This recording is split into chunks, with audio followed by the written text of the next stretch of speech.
Good morning class eight बेटा। आज जो है हमारा हिंदी सेकेंड है और हिंदी सेकेंड में हमारा जो है पाठ 17 चल रहा था। तो पाठ 17 में था हमारा पद परिचय। ठीक है, तो हम लोग ने पद परिचय के बारे में जाना था कि पद परिचय क्या होता है, इसके बारे में हम लोगों ने पढ़ लिया था। आज जो है हम लोग ने संज्ञा, सर्वनाम और विशेषण और क्रिया के पदों के बारे में समझ लिया था। अब देखिए, आज जो है हम लोग क्रिया विशेषण का पद परिचय करेंगे। तो पहले हम लोग डालेंगे क्रिया विशेषण पद परिचय।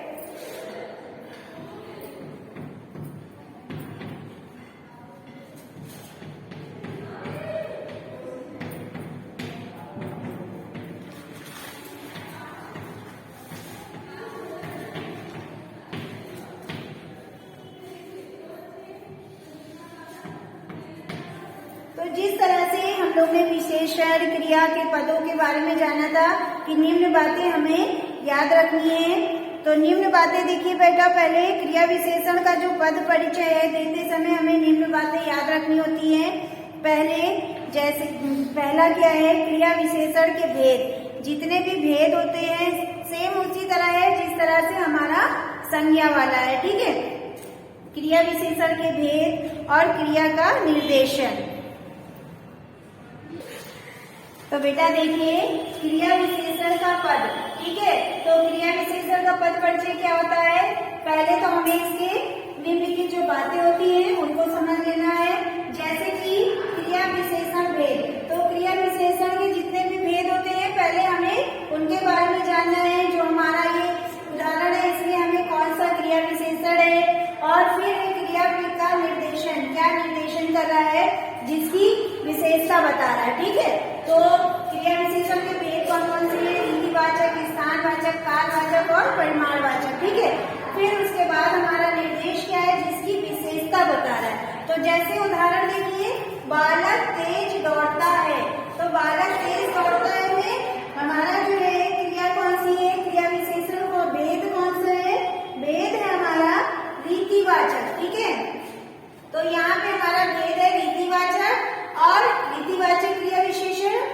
और तेज दौड़ता है, तो तेज दौड़ता जो हमारी है क्रिया की विशेषता है। ये हमारी क्रिया की विशेषता है और ये जो है हमारा क्या है, भेद है। ठीक है, और कौन सा भेद है, रीतिवाचक, और ये क्या हमारा क्रिया विशेषण। ठीक है,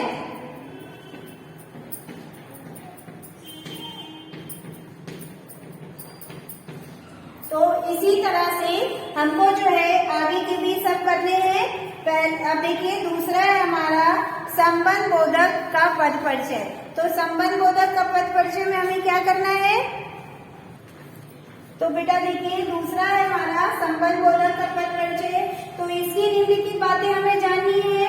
पहला तो हमें इसका जो भेद होता है, भेद जो संबंधी भेद होता है उसको संबंध जानना है। और दूसरा होता है हमें जो इसकी मेन बातें हैं। ठीक है, तो इसमें जो है हमें क्या करना है, उदाहरण देखिए,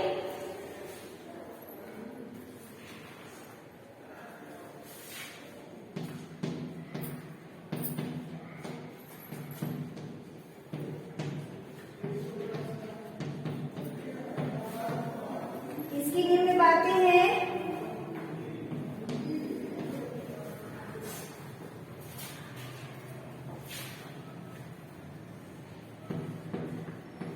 भेद संबंधी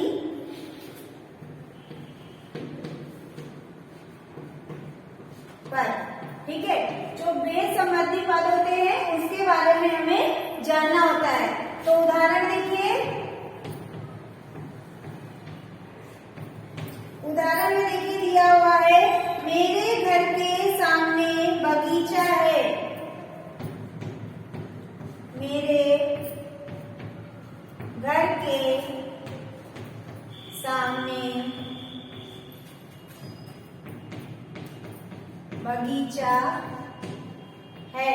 ठीक है, तो मेरे घर के सामने बगीचा है, इसमें क्या होता है, जो संबंध होता है वो चीज पहचानना है। तो इसका संबंध क्या है, के सामने। जैसा कि हमने आपको पहले क्लास में बताया था, सामने, के कारण, के अंदर, के भीतर, जिसमें के साथ जो संबंध जोड़ा जाता है वो हमारा जो है संबंधवाचक होता है। ठीक है, तो इसमें उदाहरण देखिए, इसका पद परिचय क्या होगा? के सामने। के सामने हमारा क्या है? स्थानवाचक है, यानी कि स्थान के बारे में बताया जा रहा है। के सामने जो है स्थानवाचक है, और फिर है घर का संबंध किससे बताया जा रहा है? दूसरे पदों से जोड़ा जा रहा है। ठीक है, तो क्या होगा ये हमारा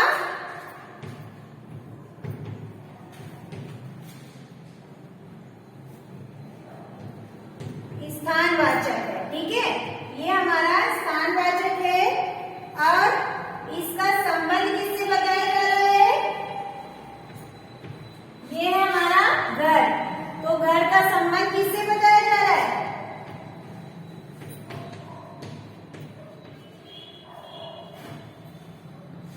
घर का संबंध जो है दूसरे पदों के साथ जोड़ा जा रहा है। ठीक है,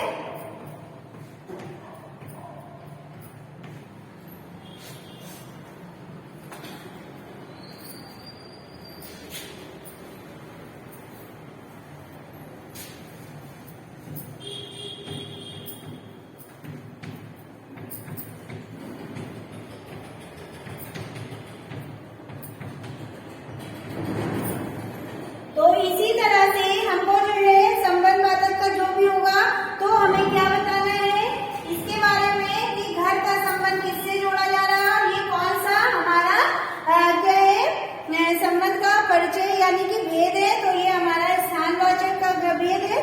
ठीक है, फिर देखिए हमारा है समुच्चय बोधक। समुच्चय बोधक का है पहले पद परिचय पहचानेंगे, तो इसमें हमारा देखिए समानाधिकरण या विविधीकरण समुच्चय बोधक का है। ठीक है, तो योजक शब्द या वाक्य, इसका क्या होता है? योजक शब्द या वाक्य होता है। उदाहरण में देखिए, हम और तुम कल घूमने चलेंगे, तो इसमें क्या होता है? दो लोगों को एक साथ जोड़ना समुच्चय बोधक होता है। ये पहले भी आप लोग जान चुके हैं। तो दो लोगों को एक साथ जोड़ना, उसको ही हम लोग जो है समुच्चय बोधक कहते हैं। ठीक है, तो उदाहरण में लिखा है हम और तुम कल घूमने चलेंगे, तो हम पद परिचय क्या होगा? हम जो है हमारा जो है समुच्चय बोधक अव्यय है। इसका अव्यय के बारे में बताना है, कौन सा अव्यय है? ये हमारा समुच्चय बोधक जो है अव्यय है।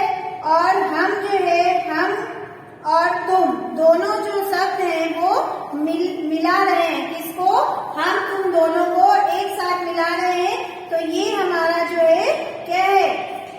समुच्चय बोधक है। ठीक है, तो योजक है की के साथ जो है हम तुम दोनों जो शब्दों का मेल है वो जो है हमारा समुच्चय बोधक, यानी कि हमको तुमसे जोड़ा गया है, तो इसमें जो जोड़ने वाला शब्द है वो हमारा है समुच्चय बोधक। ठीक है, अब देखिए इसके बाद है, इसको बेटा आप लोग बुक से कर लीजिएगा, सेम वैसे ही करना है।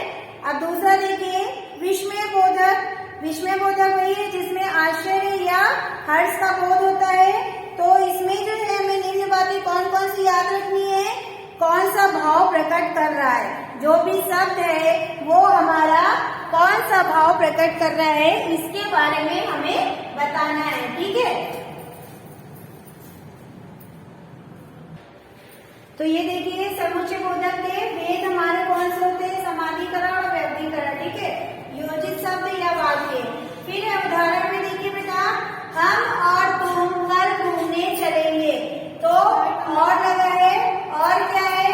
हमको तुमसे जोड़ रहा है, तो ये हमारा कौन सा है? समुच्चय बोधक अव्यय है। ठीक है, और क्या है हमारा? समुच्चय बोधक अव्यय है।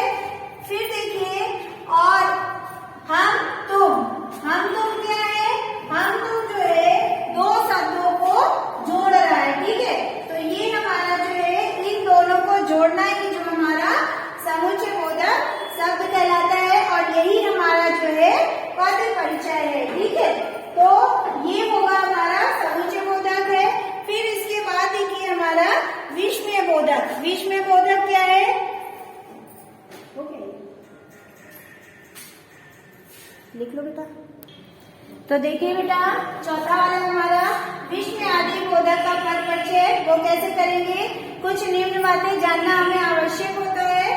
तो विश्व में आदि बोधक कौन सा भाव प्रकट कर रहा है। तो जो सेंटेंस है, जो शब्द हमारा लिखा हुआ है, उस शब्द को पढ़ने से हमें ये पता करना है कि वे कौन सा पद या भाव प्रकट कर रहा है। ठीक है, जैसे हर्ष का, शोक का, घृणा का, विस्मय आदि का किसका भाव इस लाइन में या इस पद में प्रकट हो रहा है। उदाहरण में देखिए, जैसे वह तुमने तो कमाल कर दिया। तो अब हमें इसमें बताना है कि कौन सा भाव इसमें प्रकट हो रहा है या विस्मय आदि बोधक अव्यय है। तो बेटा देखो, यहाँ पे जो वह है, वह शब्द क्या है हमारा, वह है जो है हमारा, वह शब्द जो हमारा है क्या है, विस्मय आदि बोधक शब्द है। क्या है,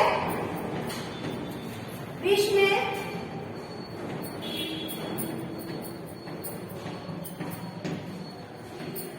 बोधक, विस्मय आदि बोधक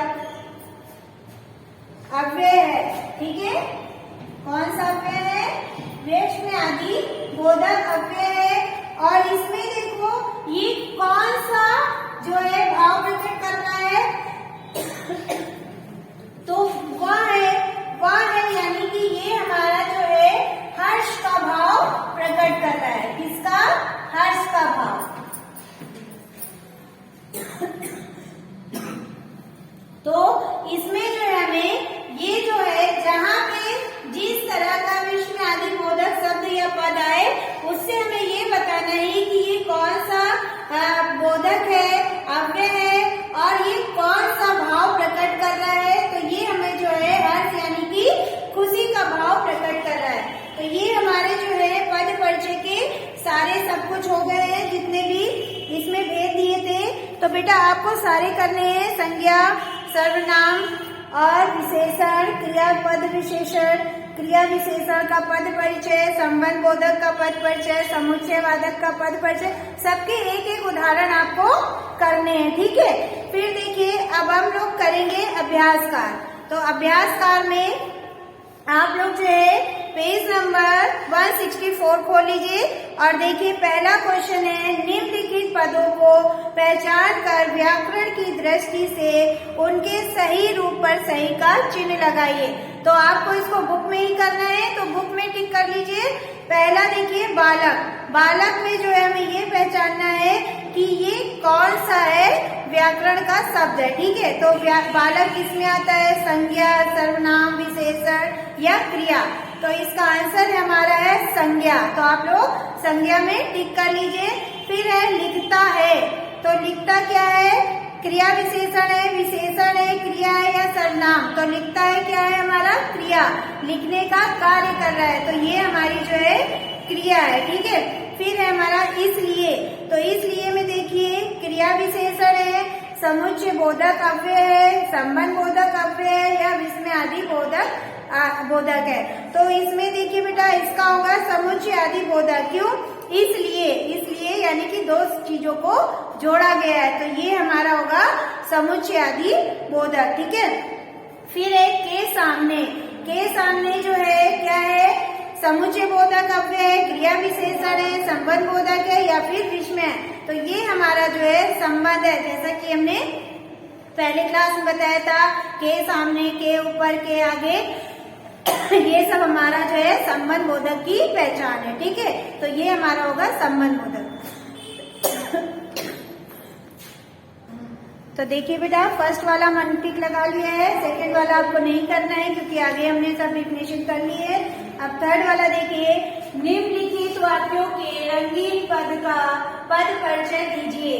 तो इसमें रंगीन पद कौन कौन सा है, मुंबई, ठीक है, फिर इसमें वह विमान का, विद्यालय, फिर इसमें है वह, और इसमें है बुढ़ापा, और इसमें है हमारा क्या है, ऊपर। ठीक है, तो इन पद जो ये रंगीन शब्द है यानी कि जो अंडरलाइन किया हुआ शब्द है, इसमें हमें पद परिचय देना है। तो पहला देखिए, कल मैं मुंबई जाऊंगा। तो ये कौन सा है, ये है हमारा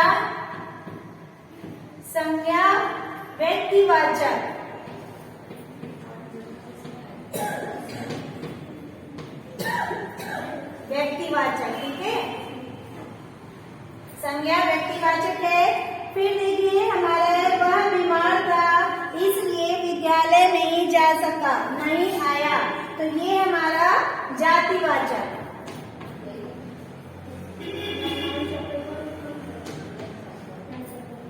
ठीक है, विद्यालय हमारा क्या है?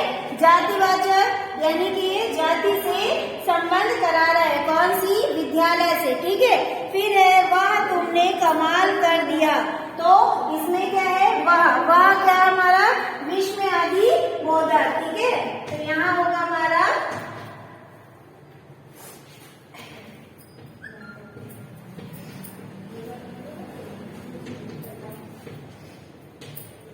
ठीक है, विश्व में आदि बोधक।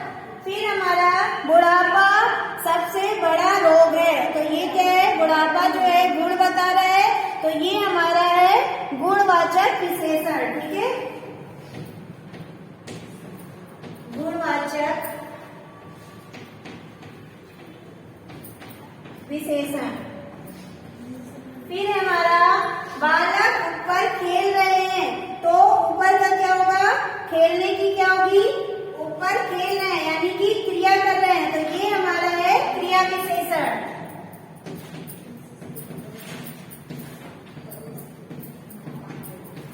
ठीक है, तो ये हमारे जो है तीन क्वेश्चन हो गए हैं। अब चौथा देखिए, बाकी जो इसमें चार छा जा वाला है इसको आपको अपने आप से करना है, ये आपका होमवर्क है।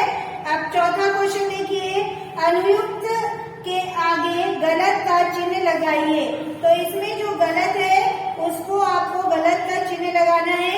ये भी आपका होमवर्क है, इसको आपको ही करना है, बुक में, कॉपी में नहीं करना है। ठीक है, तो आज की जो हमारी क्लास है ये ओवर होती है और हमारा ये चैप्टर भी फिनिश हो गया है। कल की क्लास में हम लोग इसके आगे का चैप्टर पढ़ेंगे, चैप्टर 18 है पद बंधन। ठीक है, तो थैंक यू।